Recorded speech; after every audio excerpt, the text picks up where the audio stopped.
Hello बच्चों, this is Krishna Vashishtha और आप मुझे सुन रहे हैं आपके अपने फेवरेट यूट्यूब चैनल जिसका नाम है फिजिक्स का टीचर। और आज हम करने वाले हैं चैप्टर 10 वेव ऑप्टिक्स। जैसे कि आप सभी को पता है कि रे ऑप्टिक्स पे मैंने कुछ टॉपिक्स आपको कराए हैं, जिसमें टेलीस्कोप है, कंपाउंड माइक्रोस्कोप है। और अब हम जो है अपना चैप्टर 10 स्टार्ट करते हैं वेव ऑप्टिक्स के नाम से। और स्टार्टिंग में हम थोड़ा सा इंट्रोडक्शन पढ़ेंगे और देखेंगे कि भाई लाइट को जो है सबसे पहले जो रे कंसीडर किया गया था। और रे कंसीडर मतलब कि लाइट हमेशा सीधी चलती है ऐसा हमें बताया गया था, लेकिन इस चैप्टर के अंदर हमने उस कंसिडरेशन को चेंज किया और हमने माना कि जो लाइट है वो एज ए रे ट्रैवल ना करके वेव ट्रैवल करती है। ठीक है, मतलब अगर मैं आपको बना के दिखाऊं कि इस तरीके से वेव जो है आपकी ट्रैवल करती है, तो ये नेचर जो है लाइट का इसके अंदर हम पढ़ने वाले हैं। ठीक है, विच इज़ वेव नेचर। तो इसी वजह से हम इस चैप्टर को कहते हैं वेव ऑप्टिक्स। और वेव ऑप्टिक्स से रिलेटेड कुछ फिनोमेना हैं हमारे पास, लाइक डिफ्रैक्शन है, पोलराइजेशन है, वो यहाँ पर वो इंटरफेरेंस है, वो फिनोमेनाज हम यहाँ पर पढ़ने वाले हैं।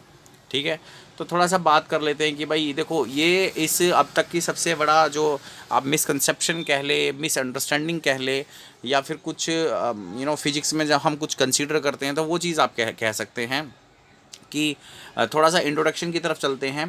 कि 1637 की बात है बच्चों, ये 1637 के अंदर जो है डेस्कार्ट के नाम से एक साइंटिस्ट थे, उन्होंने अपना एक मॉडल दिया था कॉर्पस्कुलर। इसमें उन्होंने कुछ कंसिड्रेशन अज्यूम किए थे। जैसे कि फॉर एग्ज़ाम्पल अगर मैं आपको कहूँ कि इनका जो सबसे पहले तो इन्होंने लाइट के रे नेचर को सपोर्ट किया। अगर मैं आपको बताऊँ, लाइट का जो रे नेचर होता है उसको सपोर्ट किया। और फिर इनकी बात को सपोर्ट किया न्यूटन ने, आइजैक न्यूटन ने। देखो यहाँ पर लिखा हुआ है, साफ पढ़ लेना थोड़ा सा। आइजैक न्यूटन ने इनको सपोर्ट किया और आइजैक न्यूटन की एक फेमस बुक है ऑप्टिक्स के नाम से, वहाँ पर इन्होंने जो है डेस्कार्ट की बात को सपोर्ट किया था। और डेस्कार्ट ने बेसिकली यहाँ तक भी बोल दिया था कि अगर कोई लाइट किसी दूसरे मीडियम में एंटर करती है तो वहाँ पे उसकी स्पीड घटने की बजाय बढ़ जाती है, इंक्रीज़ हो जाती है। तो बड़ा ही ऑकवर्ड अजीब सा था ये चीज़ कि न्यूटन ने भी इस चीज़ को सपोर्ट किया। अब क्योंकि न्यूटन का जो कद है उस टाइम बहुत ही बड़ा था, तो इसलिए काफ़ी सारे जो फिजिस्ट थे, साइंटिस्ट थे, उन्होंने भी इसी चीज़ को सपोर्ट किया था कि भाई लाइट जो है एज ए रे ट्रैवल करती है, वेव ट्रैवल नहीं करती। ठीक है, तो अब थोड़ा सा आगे चलते हैं। उसके बाद क्या हुआ, तो भाई उसके बाद जो है एक डच फिजिस्ट आए, क्रिश्चियन हाइगन्स। तो यहाँ पे लिखा हुआ है, इन्होंने बेसिकली सबसे पहले ये आइडिया दिया था वेव थ्योरी ऑफ लाइट का, कि लाइट एज ए वेव हम कंसीडर कर सकते हैं, light as a wave travel करती है। ठीक है, और इन्होंने ये कहा था कि लाइट की जो स्पीड है वो दूसरे मीडियम में जब जाती है तो डिक्रीज़ करती है, और लाइट जब ट्रैवल करती है, प्रोपेगेट करती है, तो एज ए वेव प्रोपेगेट करती है, वेव फ्रंट के थ्रू जो है लाइट प्रोपेगेट करती है। तो इन्होंने वेव फ्रंट का कॉन्सेप्ट दिया, इन्होंने अपने कुछ प्रिंसिपल्स दिए। ठीक है, तो ये सारी चीज़ें इन्होंने सबसे पहले अज्यूम किया। अब थ्योरेटिकली कॉन्सेप्ट था सारा का सारा ये, यू नो हमारे पास कोई ऐसा एक्सपेरिमेंट नहीं था एट दैट टाइम जो कि ये प्रूव कर सके कि लाइट ऐसे वेव ट्रैवल करती है। तो ये सारा थ्योरेटिकली था बच्चों अभी तक। और जब हाइगन ने इस चीज़ को कंसिडर किया था ना कि लाइट ऐसे वेव ट्रैवल करती है, तो वहाँ पर क्या है कि एक पॉइंट को मनवाना बहुत ही मुश्किल था उसके लिए। क्योंकि देखो, किसी ने कहा कि अगर लाइट को हम वेव माने तो जो सन से जो लाइट आती है वो तो वैक्यूम से ट्रैवल करके आती है, और वेव का हमें पता है जो साउंड वेव होती है, ये जो आपकी वेव्स होती हैं वो आपकी वैक्यूम में ट्रैवल नहीं कर सकती। मीडियम के अंदर वो ट्रैवल नहीं कर सक सॉरी मीडियम, विदाउट मीडियम वो ट्रैवल नहीं कर सकती। उनको प्रोपेगेशन के लिए मीडियम की आवश्यकता होती है। ठीक है, तो अब वहाँ पर ये वाला पॉइंट बड़ा क्रिटिकल था। तो हाइगन को बड़ा झटका लगा इस चीज़ के लिए कि भाई हाँ, बात तो बिल्कुल सही है कि सन से जो लाइट आ रही है अगर हम उसको ऐसे वेव मानते हैं तो फिर वो वैक्यूम के अंदर तो ट्रैवल ही नहीं करनी चाहिए। तो that is the main concept actually. उसके बाद जो है काफ़ी सारी चीज़ें हुई, और फिर लगभग 150 साल बाद लगभग जो है एक थॉमस यंग करके एक साइंटिस्ट थे, फिजिस्ट, उन्होंने एक एक्सपेरिमेंट किया। मतलब 150 साल बाद की बात है, उन्होंने एक एक्सपेरिमेंट किया 1801 में। जहाँ पर उन्होंने सबसे पहले ये दिखाया कि जो लाइट है एज ए वेव अगर हम उसको कंसिडर करते हैं तो ये फेनोमेना देखने को मिलता है। अब उस फेनोमेना का नाम था इंटरफेरेंस। बाद में डिफ्रैक्शन का भी हमने देखा, इसी तरीके से ही पैटर्न जनरेट होता है। तो इंटरफेरेंस, लाइट जब एक दूसरे में इंटरमिक्स हो जाती हैं तो एक डिफ्रैक्शन जब एक दूसरे में इंटरमिक्स हो जाती है तो एक पैटर्न देखने को हमें मिलता है, कहीं पे लाइट ब्राइट होती है, कहीं पे डार्क होती है। तो ये उन्होंने जो है सबसे पहले 150 साल बाद ये एक्सपेरिमेंट करके दिखाया, और उनका ये एक्सपेरिमेंट बड़ा फेमस भी हुआ क्योंकि फर्स्ट टाइम ऐसा कोई एक्सपेरिमेंटल डेमोन्स्ट्रेशन वर्ल्ड को दिया गया जहाँ पर ये मजबूर होना पड़ा बाकी फिजिस्ट के लिए कि भाई हाँ, लाइट को एज ए वेव हम मान सकते हैं। ठीक है, लाइट को एज ए वेव हम मान सकते हैं। तो अब देखो, किसी ने ये कहा कि भाई देखो, लाइट को एज ए वेव अगर हम मानते हैं तो डेली लाइफ में ये फेनोमेना हमें देखने को क्यों नहीं मिलते, डेली लाइफ में ये फेनोमेना हमें देखने को क्यों नहीं मिलते। तो इसका देखो सबसे बड़ा रीज़न ये है कि जो लाइट होती है बच्चों, उसका जो वेवलेंथ होता है बड़ा ही माइक्रो होता है, बड़ा ही छोटा होता है। ठीक है, तो अब ये फेनोमेना इस वजह से हमें रियल लाइफ में देखने को नहीं मिलते हैं। ठीक है, तो अगर ये फेनोमेना हमें डेफिनेटली अगर सपोज करो कि देखने को मिले तो लाइट जिस पिन होल में से पास अगर हम करेंगे, जिस पिन होल में से पास अगर हम करेंगे वो that should be comparable with the wavelength of the light. इतना छोटा वो होल होना चाहिए, इतना छोटा। जैसे सपोज करो कि एक लाइट किसी एक होल में से पास हो रही है तो वो इतना बारीक होना चाहिए कि लाइट की वेवलेंथ के बराबर उसका साइज़ होना चाहिए। लेकिन हमारी प्रैक्टिकल लाइफ में ऐसा कोई साइज़ प्रैक्टिकली हमें नहीं दिखता।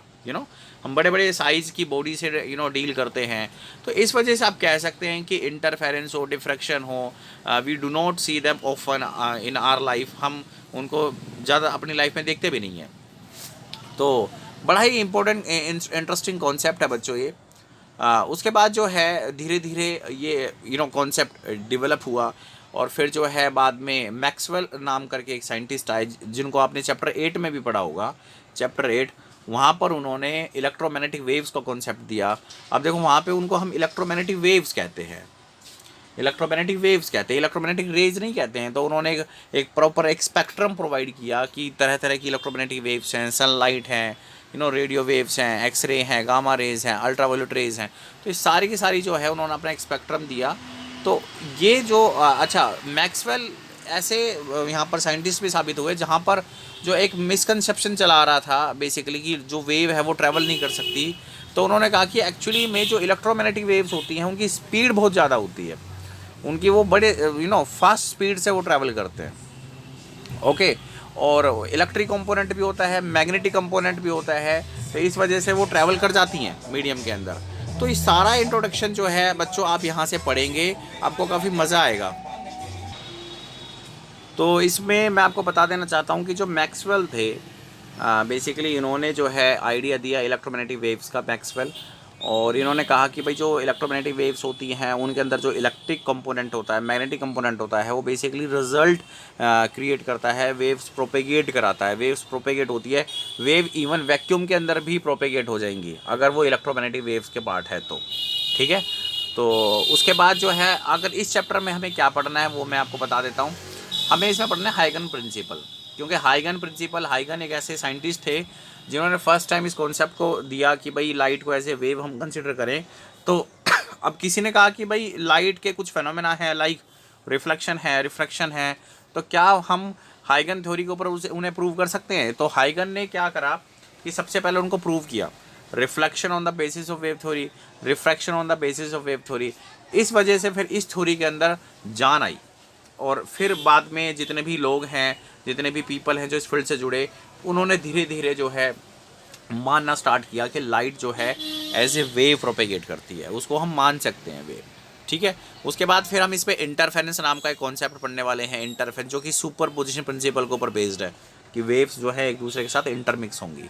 ठीक है, तो दोस्तों ये सारा का सारा इंट्रोडक्शन मैंने आपको दिया है इस पर्टिकुलर चैप्टर में। तो स्टार्ट करते हैं आगे। अब हम पढ़ने वाले हैं हाइगन प्रिंसिपल, कि भाई हाइगन ने जो है बेसिकली अपने प्रिंसिपल में क्या कहा। ठीक है, ओके, तो स्टार्ट करते हैं बच्चों। उन्होंने कहा कि देखो, सबसे पहले मैं आपको वेव फ्रंट के बारे में बताऊंगा कि एक्चुअली में वेव फ्रंट क्या है और उन्होंने अपनी इस थ्योरी को किस तरीके से स्टार्ट किया था। बड़ा ही सिंपल है समझना, बड़ा ही इंटरेस्टिंग है। उन्होंने कहा कि सपोज करो कि अगर हम एक जो है स्टोन लें और उस स्टोन को पानी के अंदर डाल दें, तो आप सभी को पता है, आपने बचपन में किया भी होगा ये चीज़, कि पानी के अंदर वेव्स जनरेट होती हैं। ऐसे आपकी वेव्स जनरेट हो जाएंगी, सर्कल्स आपके धीरे धीरे इंक्रीज करेंगे, ठीक है, इस तरीके से वेव जनरेट हो जाती हैं। तो अब उन्होंने कहा कि एक्चुअली में जो ये वेव्स हैं, जो पार्टिकल्स हैं वाटर के, जो मॉलिक्यूल्स हैं वाटर के, वो अप एंड डाउन ऑसिलेट होते हैं। अब यहाँ पर ये समझना बहुत ज़रूरी है दोस्तों कि जैसे मैंने ये बनाया, यहाँ पर पत्थर डूबा, यहाँ पर एक वेव जनरेट हो गई और उसके बाद एक सेकंड वेव जनरेट हो गई। वो मैं डैश डैश करके दिखा रहा हूँ, हालांकि बुक में नहीं दिखाया इन्होंने।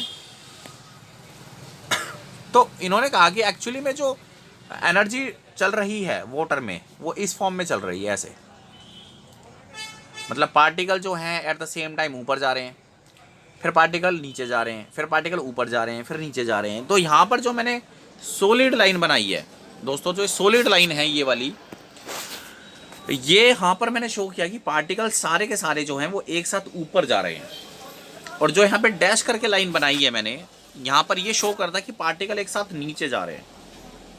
थोड़ा सा समझना पड़ेगा आपको कि एक साथ पार्टिकल ऊपर जा रहे हैं, और जो ये particle they are going up, वो एक साथ जा रहे हैं ऊपर। तो इसको हम बोलेंगे कांस्टेंट फेज। फेज मतलब कि कोई भी जो पार्टिकल है वो दूसरे पार्टिकल से कितना आगे है या फिर कितना पीछे है, दैट इज़ फेज। लेकिन अगर पार्टिकल एक साथ ऊपर नीचे जाएंगे, जैसे सपोज करो कि वो एक साथ ऊपर जा रहे हैं, जैसे मान लो एक पार्टिकल ऊपर जा रहा है ऐसे, तो उसके साथ दूसरा पार्टिकल भी उसके साथ जा रहा है, तो मैं कहूँगा कि यहाँ पर पार्टिकल्स का जो फेज है वो कांस्टेंट है। मतलब क्या है इसका, कि पार्टिकल कोई भी आगे पीछे नहीं है, सारे they are going parallel, all they are going parallel, ठीक है। तो जो डार्क लाइन है, इट मीन्स पार्टिकल ऊपर जा रहे हैं, और जो एट द सेम टाइम जो डैश वाले पार्टिकल्स हैं वो नीचे जा रहे हैं, ठीक है। उसके बाद फिर ये मैंने डार्क बना दिया। अब यहाँ पर जो पार्टिकल हैं वो सारे के सारे ऊपर जा रहे हैं, और उसके बाद जो फिर मैं इसको डैश डैश करके बना दूंगा, तो ये वाले पार्टिकल फिर आपके सारे नीचे जा रहे हैं। तो इस तरीके से जो है समहाउ द वेव प्रोपेगेट, जो एनर्जी है वो प्रोपेगेट करती है, ठीक है। अब जो ये पार्टिकल हैं, such a locus of points which oscillate in phase, देखो यहाँ पर ऑसिलेट बोला है। ऑसिलेट मतलब अप एंड डाउन होना, ऊपर या नीचे, अपनी पोजीशन पे ही अप एंड डाउन होना। मतलब पार्टिकल एक बार ऊपर जाएगा, देन फिर पार्टिकल वो नीचे आएगा, एक बार ऊपर देन नीचे, तो अपनी पोजीशन पे ही अप एंड डाउन होना, दैट इज कांस्टेंट फेज। और सारे पार्टिकल एक साथ ऊपर होते हैं, सारे पार्टिकल एक साथ नीचे जाते हैं, that is a constant phase. तो ऑसिलेट होते हैं इन फेज, और इसी को ही हम कहते हैं वेव फ्रंट। दोस्तों क्या बोलेंगे इसे, हम इसे बोलेंगे वेव फ्रंट। अब यहाँ पर लोकस वर्ड का यूज़ हुआ है। लोकस को आप पोजीशन कह सकते हैं, पार्टिकल की पोजीशन। तो सबसे पहले उन्होंने इस वेव फ्रंट का कॉन्सेप्ट दिया, और उन्होंने कहा कि जो एक्चुअली में जो ये वेव फ्रंट है, देखो यहाँ से डेफिनेशन आप नोट कर सकते हैं। उन्होंने कहा कि एक्चुअली में जो ये वेव फ्रंट होते हैं, बेसिकली ये आपके 3 टाइप्स के होते हैं। स्फेरिकल, पॉइंट सोर्स के ऊपर डिपेंड करता है, सोर्स के ऊपर डिपेंड करता है कि लाइट का क्या सोर्स है। अगर लाइट का सोर्स पॉइंट सोर्स है, तो इसके द्वारा जो वेव फ्रंट जनरेट होगा वो स्फेरिकल जनरेट होगा, चारों तरफ से लाइट एक साथ निकलेंगी, that is a spherical wave front बच्चों, that is a spherical wave front. ऐसे ही लाइट का सोर्स अगर प्लेन है तो प्लेनर वेव फ्रंट हो जाएगा, ये आपका प्लेन के अंदर पार्टिकल एक साथ आपके प्रोपेगेट करेंगे आगे की तरफ। अगर आपका जो सोर्स है वो प्लेन सोर्स है, काफ़ी सीलिंग लाइट होती हैं जो प्लेन फॉर्म में होती हैं, तो प्लेन टाइप से ही लाइट जो है प्रोपेगेट करेगी, निकलेगी, ठीक है। ऐसे ही एक सिलेंड्रिकल वेव फ्रंट होता है, मान लो 2 पॉइंट सोर्स हो गए, तो इसका स्फेरिकल हो गया, इसका स्फेरिकल हो गया, और सिलेंड्रिकल वेव फ्रंट होगा, सिलेंडर की फॉर्म में होगा, ठीक है। हालांकि एनसीईआरटी में ऐसा कुछ इन्होंने लिखा नहीं है, लेकिन रेफरेंस बुक का मुझे थोड़ा सा याद आ रहा है। तो वेव फ्रंट जो है आपके लगभग 3 टाइप्स के होते हैं।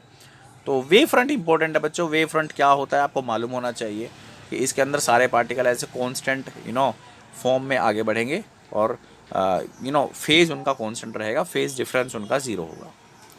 Is that clear? अच्छा, यहाँ पर मैं एक चीज़ बता देना चाहता हूँ बच्चों की, मान लो कि कोई सपोज करो कि कोई दो लाइट हैं आपकी, वो पैरेलल जा रही हैं, फेज डिफरेंस इनका ज़ीरो है और पाथ डिफरेंस भी इनका ज़ीरो है। तो अब अगर मैं साइड से मैं साइड से एक वेव फ्रंट बनाऊँ, तो ऑब्वियस ही बात है कि प्लेन पैरेलल जा रही है, तो प्लेन वेव फ्रंट यहाँ पर बनेगा। क्या बनेगा? Plane wave front. अब अगर मैं साइड से ड्रॉ करूँ इस लाइन को, तो एक मैंने ऐसे इस तरीके से ड्रॉ कर दिया। अब इसको हम बोलते हैं वेव फ्रंट। यहाँ पर बच्चों ये पैरेलल बीम के ऊपर ये जो मैंने लाइन ड्रॉ करी है, that is a wave front. Side से हम इसको देख रहे हैं। अब ये वेव फ्रंट आपको ऐसे बनाना है बच्चों कि आपको जो है, जैसे मैंने इसको डिलीट कर दिया, सॉरी, मैंने ऐसे किया, that is a wave front. ये आपका परपेंडिकुलर होगा, दोनों बीम पर ये आपका क्या होगा? परपेंडिकुलर होगा। आप इसको ऐसे नहीं बना सकते, आप इसको टेढ़ा नहीं बना सकते। अब टेढ़ा बनाने में दिक्कत है दोस्तों, टेढ़ा बनाने में दिक्कत है। क्यों? यहाँ वाले जो पार्टिकल हैं वो आपने आगे कर दिए और ये वाले पार्टिकल आपने पीछे कर दिए। तो बेसिक जो वेव थ्योरी, जो जो वेव फ्रंट के ऊपर जो हमने कांस्टेंट फेज वाली बात कही थी, वो तो मेंटेन ही नहीं हो रहा है। यहाँ पे पाथ डिफरेंस आपने डाल दिया, पार्टिकल से पार्टिकल बीच में यहाँ पे पाथ डिफरेंस आ गया। तो ऐसा नहीं होना चाहिए। अगर आप एक वेव फ्रंट बना रहे हैं, जैसे मान लो एक वेव ये हो गई, एक वेव ये हो गई, और आपने ऐसे बनाना है कि आपको 90 डिग्री का एंगल आपका होना चाहिए, ठीक है। अगर आपने साइड से एक वेव फ्रंट बनाना है, ड्रॉ करना है, ऐसे भी हो जाएगा। जैसे मान लो वेव आपकी थोड़ी सी स्लैंट हाइट में है, थोड़ी तिरछी है, तो आपने वेव फ्रंट बनाना है, तो देखो ये वेव फ्रंट आपने बना दिया। तो it must be perpendicular, perpendicular आपका होना चाहिए टू द वेव प्रोपेगेशन। तो ये चीज़ आपको समझ में आनी चाहिए बच्चों। हाइगन प्रिंसिपल के अंदर ये काफ़ी इंपॉर्टेंट कॉन्सेप्ट मैं आपको पढ़ा रहा हूँ। तो बच्चों इसमें मैं आपको बता रहा हूँ कि जो हाइगन प्रिंसिपल है, इन्होंने अपने 2 प्रिंसिपल दिए क्रिश्चियन हाइगन ने, और इसमें इन्होंने क्या कहा वो थोड़ा ध्यान से सुने, क्योंकि पेपर के पॉइंट ऑफ व्यू से काफ़ी इम्पोर्टेंट टॉपिक है ये हाइगन प्रिंसिपल। तो स्टार्ट करते हैं। जैसे कि इन्होंने कहा कि भाई देखो, यहाँ से आप स्टार्ट करें पढ़ना। अकॉर्डिंग टू हाइगन principle, each point of the wave front is a source of secondary disturbance. मतलब मान लो कोई भी वेव फ्रंट होगा, वेव फ्रंट के 3 टाइप्स मैंने आपको बताई दिए हैं। स्फेरिकल वेव फ्रंट है, सपोज करो स्फेरिकल वेव फ्रंट पे जितने भी पार्टिकल्स हैं स्फेरिकल वेव फ्रंट पर, उसमें सारे के सारे पार्टिकल एक तो सेम डायरेक्शन के अंदर चलेंगे, ये तो आपको पता ही है, सेम डायरेक्शन सेम एम्पलीट्यूड के साथ चलेंगे और सेम फेज डिफरेंस के साथ चलेंगे। तो जितने भी पार्टिकल हैं, जैसे इन्होंने बोला है कि each point of the wave front is a source of secondary disturbance, वो जो पार्टिकल है वो सेकेंडरी डिस्टर्बेंस का काम करेंगे।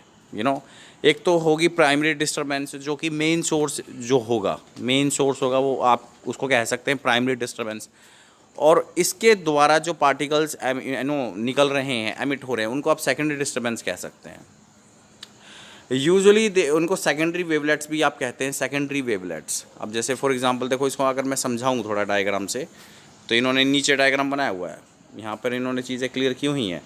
देखो यहाँ पर क्या है, ये तो है पार्टिकल मेन सोर्स, ठीक है, क्या है ये? Main source. अब मेन सोर्स से मान लो डिस्टर्बेंस पहुँची है इस पार्टिकल पर, इस पार्टिकल पर और इस पार्टिकल पर, ये डिस्टर्बेंस यहाँ पर पहुँच गई। तो ये वाले जो पार्टिकल्स हैं ना, आप इनको सेकेंडरी वेवलेट्स कह सकते हैं। ये जो सेकेंडरी वेवलेट्स वाले पार्टिकल हैं, ये अपने आप में ही एक न्यू सोर्स की तरह एक्ट करेंगे। जैसे कि ये ओ वाला कर रहा है। अब ओ वाला तो प्राइमरी है, यहाँ से तो मेन लाइट निकल ही रही है, लेकिन इसके आगे जो ये 3 पार्टिकल्स मैंने आपको दिखाए हैं, कौन कौन से? एक तो ये वाला और ये वाला। इनको आप सेकेंडरी डिस्टर्बेंस मान के चलें, सेकेंडरी वेवलेट्स मान के चलें, ठीक है। अब ये बिल्कुल वैसे ही बिहेव करेंगे जैसे कि आपका ये वाला मेन पार्टिकल कर रहा है। मेन पार्टिकल क्या कर रहा है? लाइट एमिट कर रहा है सारे डायरेक्शंस में, इन ऑल डायरेक्शन। तो ये वाले पार्टिकल भी बिल्कुल ऐसे ही करेंगे, ये भी अपनी ऑल डायरेक्शन में। जैसे मान लो इस वाले पार्टिकल ने एक वेव फ्रंट बना दिया ऐसा, विच इज़ स्फेरिकल। तो अब ये वाला जो पार्टिकल है, ये भी वेव फ्रंट बना देगा स्फेरिकल। देखो बन गया ये वेव फ्रंट। ये छोटा सा वेव फ्रंट बनाया इस वाले पार्टिकल के लिए जो मैंने सर्कल किया हुआ है। फिर ए वाले पार्टिकल ने एक वेव फ्रंट बना दिया ऐसे। फिर बी वाले पार्टिकल, मतलब इस वाले पार्टिकल ने एक वेव फ्रंट बना दिया ऐसे। तो ये वेव फ्रंट यहाँ पर बन गए आपके, इनको आप सेकेंडरी वेवलेट्स कह सकते हैं। ये जो बने हैं दैट इज़ सेकेंडरी वेवलेंट्स। जो ये वाले पार्टिकल्स हैं इनको हम सेकेंडरी डिस्टर्बेंस कह सकते हैं, और जो आपका ये वाले वेवफ्रंट्स बने हैं, ये वाले वेवफ्रंट्स, इनको आप सेकेंडरी वेवलेट्स कहते हैं, सेकेंडरी वेवलेट्स। ठीक है, अब ये तो आपका फर्स्ट प्रिंसिपल है, ये तो हाइगन प्रिंसिपल का ये फर्स्ट प्रिंसिपल मैंने आपको बताया कि जो आपके जो दूसरे वाले पार्टिकल्स हैं वो सेकेंडरी डिस्टर्बेंस के नाम से जाने जाएंगे, और उनके द्वारा जो वेव फ्रंट एमिट होगा वो सेकेंडरी वेवलेट्स के नाम से जाना जाएगा। अब ये वाला वेव फ्रंट बन गया है स्फेरिकल, ये भी बन गया स्फेरिकल, ये भी बन स्फेरिकल। अब सेकेंड प्रिंसिपल में उन्होंने क्या कहा कि अगर मैं इनको एक कॉमन टेंजेंट से जोड़ दूँ, एक कॉमन टेंजेंट से जोड़ दूँ, तो बेसिकली होगा क्या कि ये सारे के सारे पार्टिकल जो वेव फ्रंट है ये कनेक्ट हो जाएंगे। जैसे मान लो अगर मैं कुछ इस तरीके से बनाता हूँ इसे, जैसे मान लो एक ये बन गया, एक ये बन गया, एक ये बन गया और एक ये बन गया। इनको मैं एक कॉमन टेंजेंट से जोड़ सकता हूँ, एक कॉमन टेंजेंट से इनको मैं जोड़ सकता हूँ। अब ये जो लाइन बनी है that line I am talking about actually, ये वाली जो डार्क लाइन बनी है ये आपका एक न्यू पोजीशन होगा वेव फ्रंट का। पहला वेव फ्रंट तो यही था, फिर ये वाला होगा, ये वाला होगा। तो अब ये वेव फ्रंट बना कैसे, ये उन्होंने समझाया कि एक्चुअली में लाइट कैसे ट्रैवल कर रही है। लाइट ट्रैवल कर रही है आपकी wave front to wave front की फॉर्म में। पहला वेव फ्रंट बनता है कितने टाइम में बना, v इंटू टॉर्क या v इंटू टी बोल दो, बड़ा ही स्मॉल टाइम होता है यहाँ पर, v इंटू टी। सेकेंड फिर जो है ये आपका दूसरा जो आपका वेव फ्रंट बना कितने टाइम में बना, again v into T time में बना। तो जो आपकी एनर्जी ट्रांसफ़र हो रही है नेचर में, जो वेव ट्रांसफ़र हो रही है वो वेव फ्रंट की फॉर्म में ट्रांसफ़र होगी। पहला वेव फ्रंट बनेगा, फिर उसके बाद दूसरा बनेगा, फिर उसके बाद तीसरा बनेगा, फिर उसके बाद चौथा बनेगा। इस तरीके से वेव फ्रंट आपके ट्रैवल होते जाएंगे। ठीक है, तो इसका जो है स्टेटमेंट जो आप लिखोगे एग्ज़ाम के अंदर, क्योंकि बहुत ही इंपॉर्टेंट टॉपिक है, पुराने क्वेश्चन उठा के देख लेना, काफ़ी बार ये पूछा गया है, तो वो आप जो है लिख लेना। यहाँ पर देखो इन्होंने फर्स्ट लॉ और सेकंड लॉ समझाया हुआ है, प्रिंसिपल समझाया हुआ है अच्छे से। एक बार फिर से रिपीट कर देता हूँ कि जो है आपका each point of the wave front is the source of secondary disturbance and the wave emanating का मतलब होता है बच्चों निकलना, from these point spread out in all direction. ठीक है, with the speed of light, जो भी होता है स्पीड काफ़ी फास्ट होती है। और इन उनको हम क्या बोलेंगे, सेकेंडरी वेवलेट्स का नाम हमने दिया है। और फिर इन सभी सेकेंडरी वेवलेट्स को अगर हम एक कॉमन टेंजेंट से जोड़ दें तो एक न्यू पोजीशन बन जाएगी वेव फ्रंट की। ठीक है, तो इस तरीके से आपको फर्स्ट प्रिंसिपल और सेकंड प्रिंसिपल लिखना होता है आइगन के अंदर। काफ़ी इंपॉर्टेंट है और काफ़ी ईजी है, कोई दिक्कत नहीं है। साथ में मैं इसकी एक चीज़ और आपको बताता चलूँ कि यहाँ पर जो वेव फ्रंट है, देखो यहाँ पर वेव फ्रंट है D1 और D2। अब हम उन्हीं वेव फ्रंट को काउंट कर रहे हैं जो कि फॉरवर्ड डायरेक्शन में है, जो फॉरवर्ड डायरेक्शन में है। उन वेव फ्रंट को हम काउंटर नहीं कर रहे हैं जो कि बैकवर्ड डायरेक्शन में, क्योंकि ऑब्वियसली बात है लाइट तो बैकवर्ड भी ट्रैवल करेगी। ये थोड़ी ना कि लाइट केवल आगे आगे ही ट्रैवल करती है, लाइट तो बैकवर्ड भी ट्रैवल करती है। देखो, तो उसका वेव फ्रंट इन्होंने बनाया तो है इस बुक के अंदर, जैसे इस डायग्राम के अंदर, लेकिन वो डैश डैश करके बनाया। अब किसी ने पूछा कि भाई जो बैकवर्ड वेव फ्रंट बनेगा उनका क्या, तो हाइगन ने कहा कि नहीं, लाइट की जो टेंडेंसी होती है वो फॉरवर्ड डायरेक्शन में जाने की होती है। लाइट हमेशा जो ट्रैवल करती है they have a tendency to travel in forward direction, not in backward direction. आप खुद ही इस चीज़ को अपने ऊपर अप्लाई कर सकते हैं। जैसे फॉर एग्जांपल अगर मैं आपको कहूँ कि रन करो फॉरवर्ड डायरेक्शन में, बड़े आराम से रन कर लोगे, लेकिन मैं कहूँगा नहीं, आपको देखना नहीं है पीछे, पीछे की तरफ आपको चलना है, भागना है, तो आप नहीं कर सकते, मतलब प्रॉपरली नहीं कर पाएंगे। आप बार बार पीछे गर्दन मुड़ा के देखेंगे कि भाई हाँ गिर तो नहीं जाऊँगा मैं, आपकी स्पीड फास्ट नहीं हो पाएगी। तो जो हमारी टेंडेंसी होती है ऑलवेज़ फ्रंट में चलने की होती है। तो उन्होंने इस चीज़ को कहा है, तो इस चीज़ को इग्नोर कर दिया उन्होंने कि जो वेव फ्रंट बनेंगे वो बैकवर्ड डायरेक्शन में बनेंगे, उनकी कोई एग्जिस्टेंस नहीं होगी। आप कह सकते हैं कि वेव थ्योरी में ये जो उन्होंने मॉडल दिया है इस तरीके से कि लाइट प्रोपेगेट करती है वेव फ्रंट की फॉर्म में, ये एक प्रकार का डिसएडवांटेज भी आपका ये उनकी तरफ से हो सकता है इस थ्योरी का। अदरवाइज़ जो है इन्होंने कहा कि लाइट हमेशा प्रोपेगेट करती है इन फॉरवर्ड डायरेक्शन में। ठीक है, दो प्रिंसिपल इन्होंने करा है। तो ये है बच्चों हाइगन प्रिंसिपल, जहाँ पर हमने दो प्रिंसिपल्स के बारे में पढ़ा, वेव फ्रंट के बारे में हमने पढ़ा। और उसके बाद जो है अब जो हाइगन है वो क्या करेंगे, बेसिकली रिफ्रैक्शन के लॉ को प्रूव करेंगे on the basis of wave nature of the light, ठीक है। उसके बाद रिफ्लेक्शन प्रूव करेंगे on the basis of wave nature, और उसके बाद जो है इंटरफेरेंस की बात करेंगे, कोहेरेंट सोर्स की बात करेंगे। तो काफ़ी कुछ इंपॉर्टेंट टॉपिक हैं इस चैप्टर के अंदर, काफ़ी इंटरेस्टिंग चैप्टर है। इसमें कोई इतने बड़े बड़े डेरिवेशन नहीं है, बट ईजी चैप्टर है, कोई दिक्कत नहीं है, आराम से हो जाएगा। तो इस वीडियो में सिर्फ इतना ही। Thank you very much. अगर आपको वीडियो पसंद आ रही है तो लाइक करें, सब्सक्राइब करें। ओके बच्चों, मिलते हैं किसी नेक्स्ट वीडियो में। Thank you.